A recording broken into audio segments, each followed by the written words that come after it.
The laughter died in her throat the moment the room went silent. So silent she could hear her own heartbeat thumping like a desperate fist against a locked door. Eleanor Routh didn't yet know why everyone in the dusted Spur saloon had frozen, mugs suspended mid-air, eyes widening behind smoky lamplight. She only knew the air changed, thickened, just as the words she'd spoken drifted like smoke behind her, too late to catch or swallow. The Apache Chief was standing right behind her. She didn't see him, not yet. She only felt the presence first, the weight of someone tall, immovable, unblinking. Her laughter faltered into a thin breath, and her fingers tightened around her half-empty glass. The room's warmth vanished, replaced by a creeping shiver sliding down her spine. Eleanor Routh, 30 years old and tired of pretending otherwise, slowly turned. Chief Nakoa Blackthorn stood there, framed by the lamplight like a carved shadow brought to life, tall, broad-shouldered. His long dark hair fell past his back in braids threaded with bone and copper. His jaw was cut sharp as obsidian, and his eyes, dark, unreadable, held the fiercest calm she had ever seen. He looked like a storm waiting to happen. And she had just mocked him. The whispers rippled around the room like wind through grass. Lord help her. She don't know what she's done. Nakoa don't take well to disrespect. But Eleanor lifted her chin, even as her stomach knotted hard enough to hurt. Pride had been stitched into her bones since childhood, too deep to rip out now, even for a man like this. I didn't realize you were behind me, she said, voice low but steady. His gaze didn't flicker. That much is clear. His voice was smooth, deep, a slow-flowing river hiding dangerous undercurrents. Eleanor felt it in her ribs. He stepped closer. The saloon's dim light brushed over the turquoise amulet hanging against his chest, over the rawhide strap tied beneath his throat, over the scars along his forearm, small, pale lines like stories carved into flesh. Eleanor swallowed hard. She'd only spoken the joke because the whiskey had burned too warm in her veins, because the women beside her had giggled and nudged her after hearing rumors about the Apache chief who'd recently taken up camp 3 miles north of town, because loneliness made fools of even the strongest. But she'd never expected him to hear it, and she certainly hadn't expected the way he looked at her now, not angry, not amused, but curious, dangerously curious. Do you always speak of things you know nothing about? He asked softly. Heat rushed to her face, but she forced her shoulders square. I speak when spoken to. And when I'm drinking. The corner of his mouth twitched, not quite a smile, but enough to unsettle her in a new way. You mock what you fear, Nakoa said. Her breath snagged. Fear? I don't fear you. You should. The words slid between them like a blade. But Eleanor, stubborn, bruised-hearted Eleanor, held her ground. What do you want from me? She whispered. His eyes lowered briefly to the glass in her hand. A woman who throws careless words into the wind should learn where they land. Before she could respond, he reached out and gently, unexpectedly took the glass from her hand. His fingers brushed hers, warm and calloused. A charged quiet throbbed through the saloon. He didn't drink the whiskey. He poured it onto the floor. Gasps erupted. The women at Eleanor's table clutched each other. The bartender ducked behind the counter like he expected bullets to fly. Nakoa's voice was low enough that only she heard it. Words can poison a man's honor. Whiskey only helps you forget the damage you cause. She stared at the whiskey seeping into the wood at their boots, breath tight, pulse trembling against her throat. Suddenly, the memories she worked so hard to bury rose back up, nights of regret, mornings of weakness, years of running from her own name. She hated how easily his words cut into her. Hated even more that she couldn't look away from him. You don't know me, she murmured. Not yet, he replied. Something in his tone made her chest ache with confused heat. He stepped back, but not far. Eleanor Routh, he said, as if tasting the weight of her name. "You owe a man an apology. And if I refuse?" she challenged. His gaze held hers, deep and dark as night on open desert. "Then, Eleanor," he paused, voice dropping to a dangerous softness, "you'll spend the rest of your days wondering why I didn't take offense." Her breath caught, because suddenly she realized he wasn't angry. He was interested. And that was far, far more dangerous. Eleanor didn't return to the dusted spur for 3 days. Not because she feared Nakoa Blackthorn. Fear was a luxury she'd long ago learned to ignore, but because every time she replayed their encounter, something in her chest tightened in a way she didn't trust. She'd faced gunmen, drunken cowhands, creditors, even a ruthless ranch foreman who once cornered her behind a stable. None of them had shaken her pride, but Nakoa Blackthorn had looked through her into her, like he'd seen the parts she kept hidden even from herself. That alone made her avoid town. Yet on the 4th morning, as dawn spilled pale gold across the horizon, she saddled her mare and rode toward the trading post. She needed supplies: flour, coffee, lamp oil. Necessity didn't care how humiliated she'd felt. The desert wind was cold, brushing against her cheeks as she rode past sagebrush and spiny ocotillo. A coyote howled in the distance. The sky stretched wide and empty. Eleanor breathed it in at the trading post. She dismounted, tied her mare, and walked inside. Old Mr. Hollister gave her a long, cautious look, one she didn't understand until she noticed the hush inside the room. 2 women whispered near the shelves. A ranch hand paused mid-boot purchase. Even Hollister's young clerk froze with a crate in his arms. Eleanor stiffened. "What's wrong with all of you?" Nobody answered. Then she saw the shadow, or rather, felt it like before.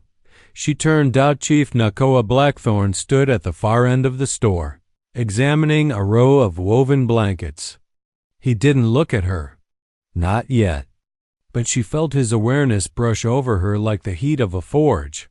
Her heart kicked, hard against her ribs. Hollister cleared his throat. I didn't know you two were acquainted." "We're not," Eleanor said quickly. "We are," Nakoa said at the same time. Eleanor's spine snapped straight. Slowly, deliberately, Nakoa turned to face her. Today he wore buckskin pants and a leather band around his upper arm. No shirt, just sun-warmed skin marked with symbols painted in deep red. His long black hair shimmered in braids threaded with beads. He looked like a man sculpted from the land itself. Hollister coughed. "I'll be in the back." Everyone scattered. Eleanor stayed rooted where she stood. Nakoa approached, each step unhurried, measured. "You've been avoiding me. I've been busy." She swallowed. "Work doesn't do itself. And yet you made time to drink whiskey and speak boldly." "That was a mistake," she snapped. "Which part?" His tone was maddeningly calm. "The whiskey. Or your words about me." Eleanor clenched her jaw. "I said something foolish." "No," Nakoa corrected gently. "You said something you believed." Heat prickled beneath her skin, not anger this time, but something sharper. "Why do you care?" she challenged. "Why follow me here?" "I did not follow you." His eyes held hers. "I came to trade. And the land brought you here as well." She hated how poetic he sounded even when he wasn't trying to be. Nakoa picked up a blanket from the shelf, studied it, then set it down. "I sought you because I have a question." She folded her arms. "Ask it." He stepped close enough that she felt the warmth of his breath. "Why does a woman like you drink enough to loosen her tongue around people who do not deserve to hear her pain?" Eleanor's breath stopped. He wasn't asking to humiliate her. He wasn't mocking her. He was reading her again like she was a map he meant to study until every mark made sense. "Don't pretend to know anything about my pain," she said quietly. I do not pretend. His voice dropped with a sincerity that shook her. But I see it. She wanted to turn away, but his eyes held her there.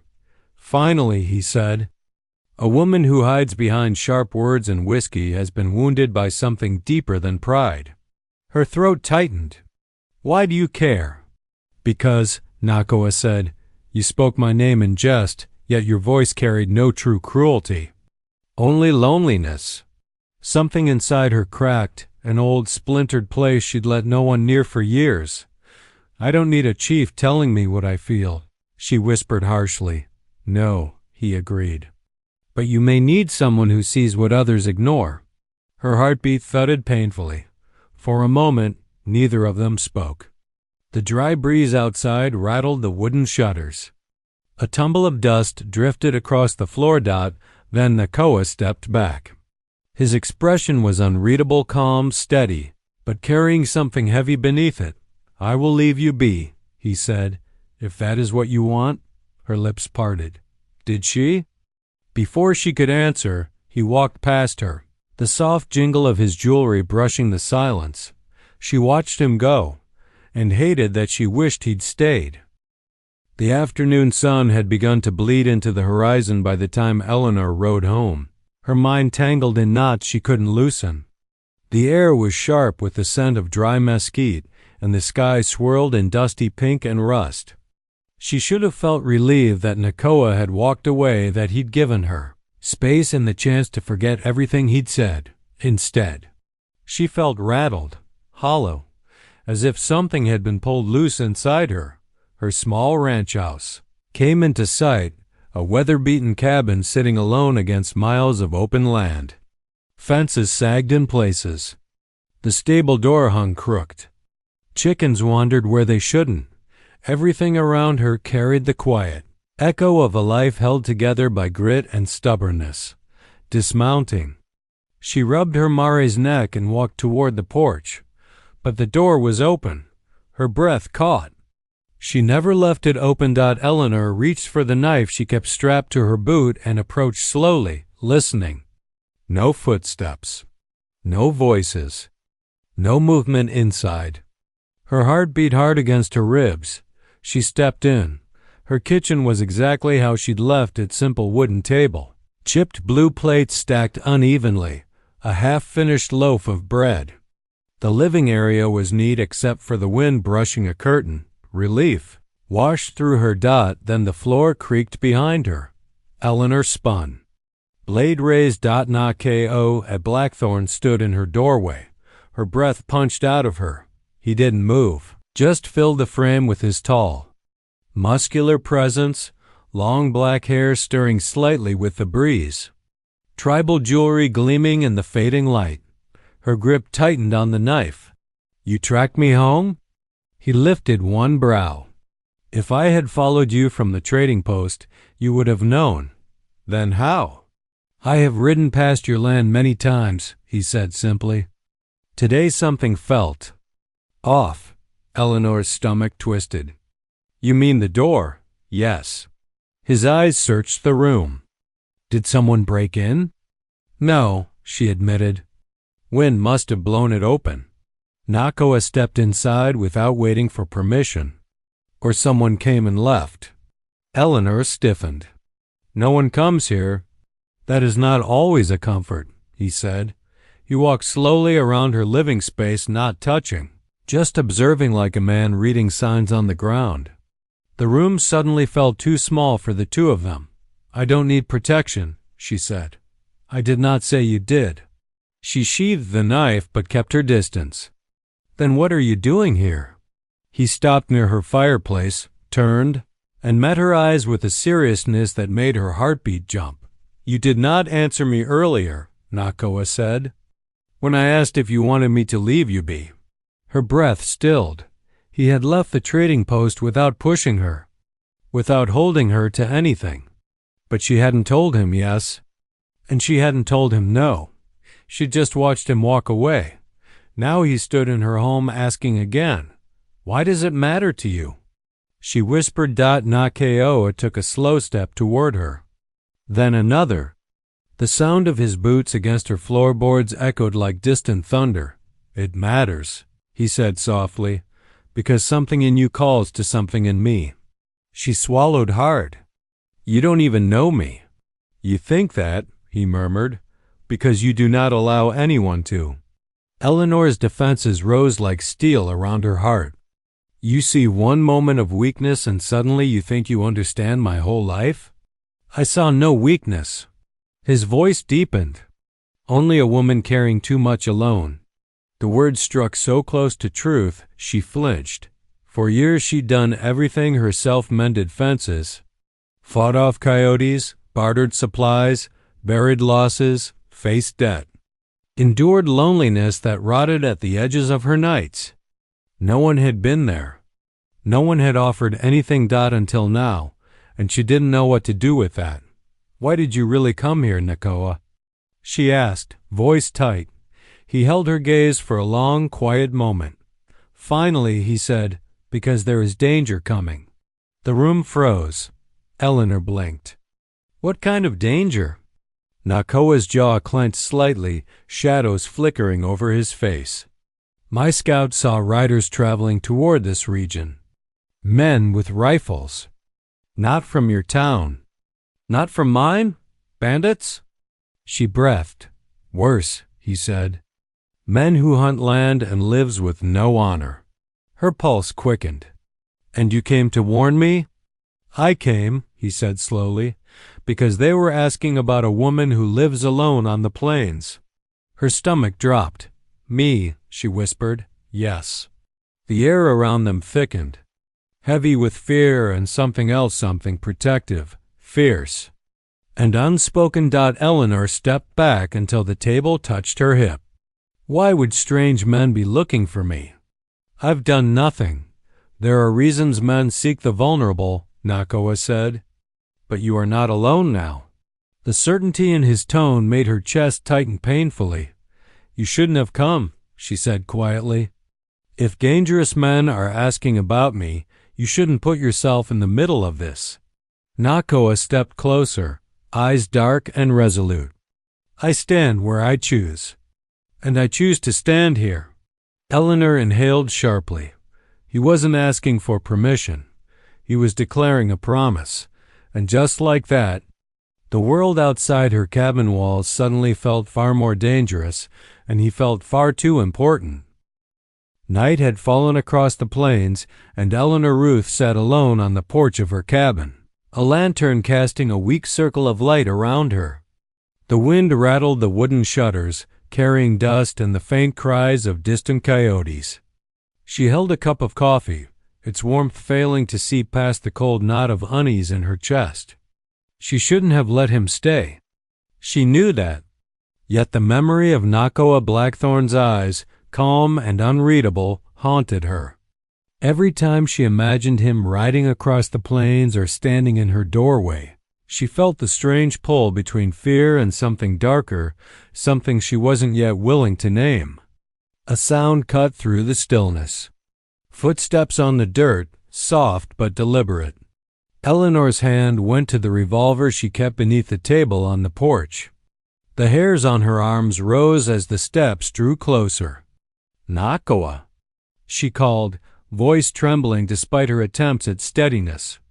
The figure emerged from the darkness. He was shirtless, his broad shoulders and muscular frame outlined by the lantern's glow. Long black hair fell past his back in braids threaded with bone and copper. Tribal jewelry glinted faintly in the firelight. "You shouldn't be out here alone," he said, his deep voice carrying across the night.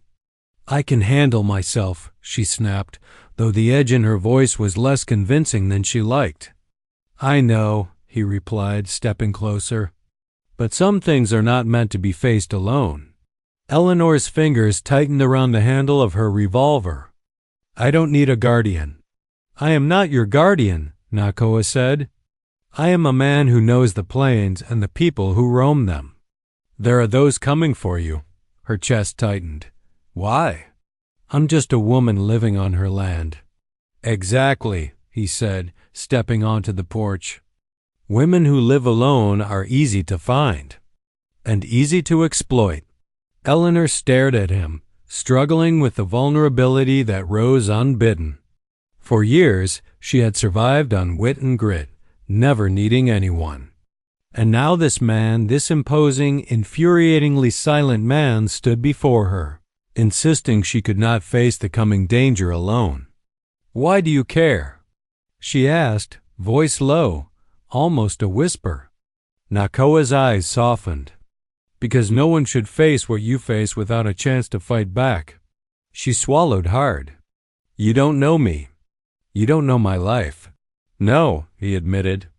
"But I see enough to know your strength. And your loneliness." The words cut through her. She had buried the years of loss, of betrayals, of nights spent staring at empty horizons, pretending she didn't ache. Yet he had looked at her and seen it anyway. "I don't need anyone," she muttered, more to herself than to him. "You don't," he said gently. "But even the strongest need allies when danger comes." Her eyes narrowed. "And you? Are you my ally, Chief?" "I am," he said, voice steady, unwavering. "If you will let me stand with you." For a moment, the night seemed to hold its breath. The wind shifted, carrying the scent of sage and smoke from distant campfires. Eleanor looked at him, at the tribal markings on his skin, the sharp angles of his face, the intensity of his dark eyes. Her instinct screamed caution, yet another part of her, the part she had long denied, longed to believe him. "What are these men after?" she asked finally. "They want control," Nakoa said. "Control of the land, of the people who live here, and of anyone who resists." He hesitated, then added, "You, Eleanor, are a symbol. Strong, independent. They cannot have you quietly." Eleanor's jaw tightened. "So I am to run? Hide?" "No," he said firmly. "You fight, and I will fight with you." The air between them shifted. She felt the pull again, dangerous, magnetic, undeniable. It was not only the fear of the men coming, but the awareness that Nakoa's presence had awakened something in her that she had not felt in years. The certainty that she was not entirely alone. She looked at him, trying to gauge his intentions, his thoughts. "And if I fail?" she asked. "You will not fail," he said simply. "Not while I stand here." The wind carried the promise of coming trouble across the plains. Eleanor's hands clenched the cup of coffee until her knuckles whitened. Yet in the same moment, a strange calm settled over her. Perhaps it was foolish. Perhaps it was dangerous. But she would face whatever came with him, even if it terrified her to admit how much she needed him. And for the first time in years, Eleanor Routh allowed herself to hope. The next morning, Eleanor awoke to the low hum of the wind against her cabin. Sunlight streaked through the dusty curtains, painting the wooden floor in long golden lines. Her first thought was Nakoa. Where had he gone? Why had he stayed outside rather than sleeping indoors?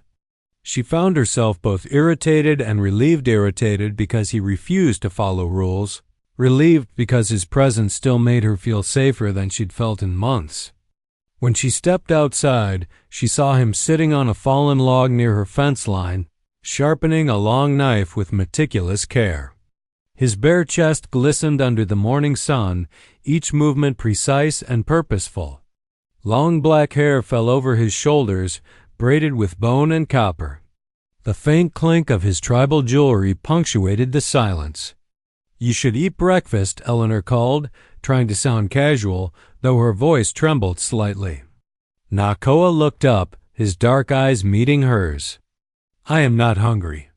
"Because you spent the night worrying about me?" she asked, stepping closer. His expression didn't change. "I spent the night watching the horizon, protecting what matters." Eleanor's jaw tightened. She hated that he could make her feel like he understood her when he didn't even know the half of it. She crossed her arms. "And apparently, I matter now?" He gave a small, almost imperceptible nod. "Yes, because you fight alone better than most, but alone is not always enough." The words settled over her like a heavy weight. She wanted to argue, wanted to insist she didn't need anyone, yet the thought of facing what Nakoa had warned about without him made her stomach twist. "I don't even know what's coming," she muttered, brushing a hand through her hair. "That is why you will not face it alone," he said. He rose and walked toward the small ridge behind her cabin, motioning for her to follow. Reluctantly, Eleanor did. She found herself climbing the rough slope, boots slipping in the loose dirt, heart pounding not just from the exertion but from the tension in his presence. Nakoa stopped at the top and gestured to the wide stretch of plains below. Dust rose in the distance. Small figures moved along the horizon, their shapes carrying a dangerous familiarity. "Bandits," she whispered. "Hunters," Nakoa corrected, voice low and measured. "Men who take what does not belong to them. And they are coming this way." Eleanor's heart lurched. She had faced men with rifles before, men who had tried to intimidate or rob her. But the confidence in Nakoa's voice, the way he assessed the horizon, suggested these were no ordinary outlaws. "What can we do?" she asked, panic creeping into her voice. Nakoa crouched, running his hand along a ridge of rock, eyes narrowing. "We prepare, fortify, and most importantly, you trust me when I say we must fight together." She clenched her fists. "I don't trust easily." "I know," he said softly. "But trust is not a choice when survival is at stake." Eleanor's mind raced. Her cabin was small, not much more than a few rooms with flimsy wooden walls. Any attack would be deadly without careful planning.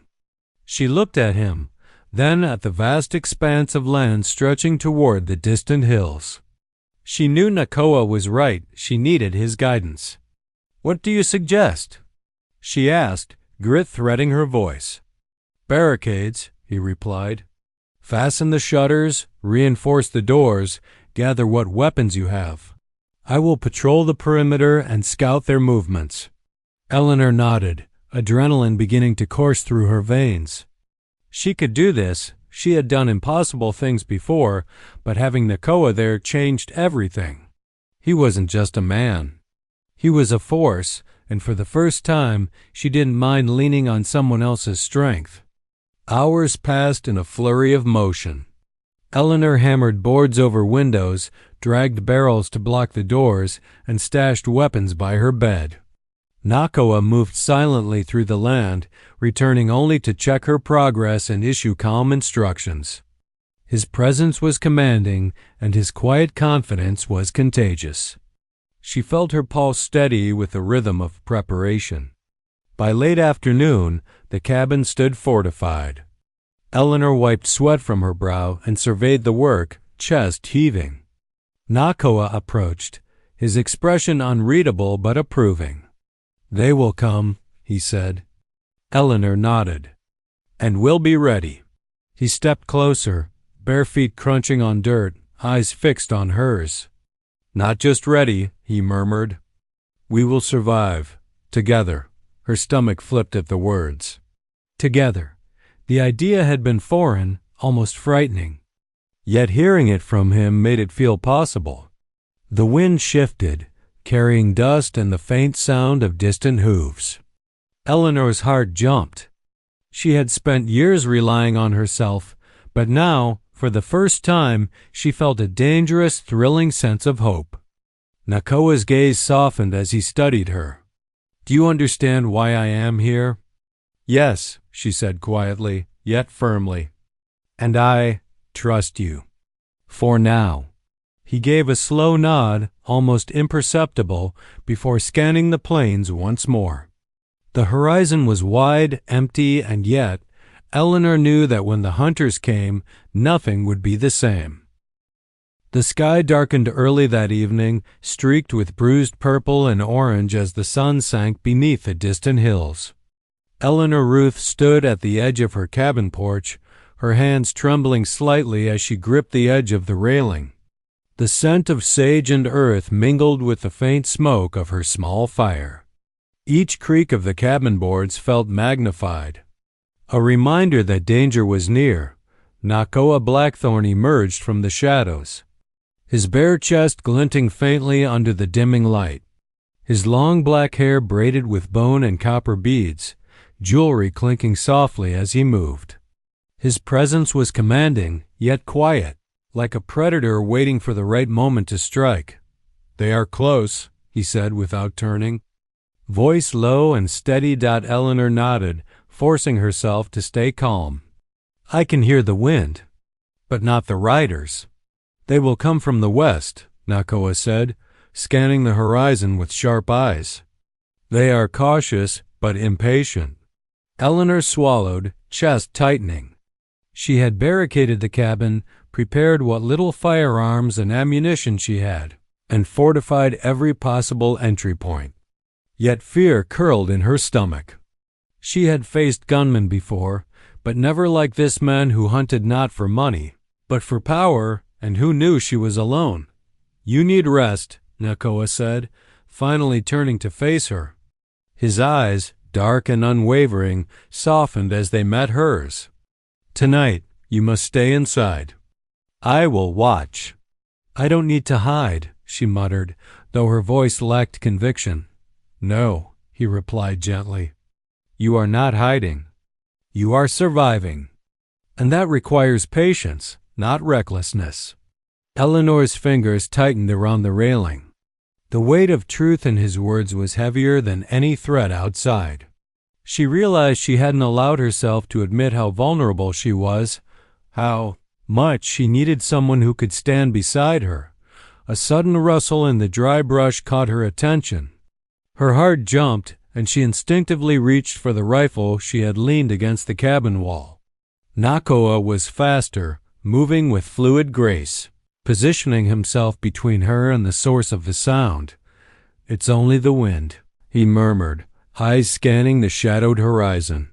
"For now." Eleanor exhaled shakily, lowering her weapon. "You make it sound so simple." "It is not simple," he said quietly, stepping closer. "But it is manageable if you are not alone." She looked at him, tall, strong, unyielding, yet somehow calm, and felt the strange pull she had resisted for days. The man was a force, yet there was a sense of protection in his presence she hadn't known she could crave. Suddenly, a thundering of hooves rolled across the plain. Dust rose like smoke on the horizon. Eleanor's breath caught. Nakoa's eyes narrowed, sharp as steel. "They are here," he said, voice low but carrying authority. "Get inside, now." Eleanor rushed to the cabin, her heart hammering. Nakoa followed, moving silently, fluidly, like a shadow. Inside, he quickly checked the barricades, then gestured for her to sit. "Stay low," he instructed. "If they come to the door, I will handle them." Eleanor's hands shook as she obeyed, and for the first time, she allowed herself to feel the gravity of her vulnerability. The wind carried the faint sound of voices, low and menacing, approaching the cabin. Her pulse raced, every sense on edge. Nakoa stood by the door, bare chest and arms tensed, muscles coiled, tribal jewelry glinting in the flickering firelight.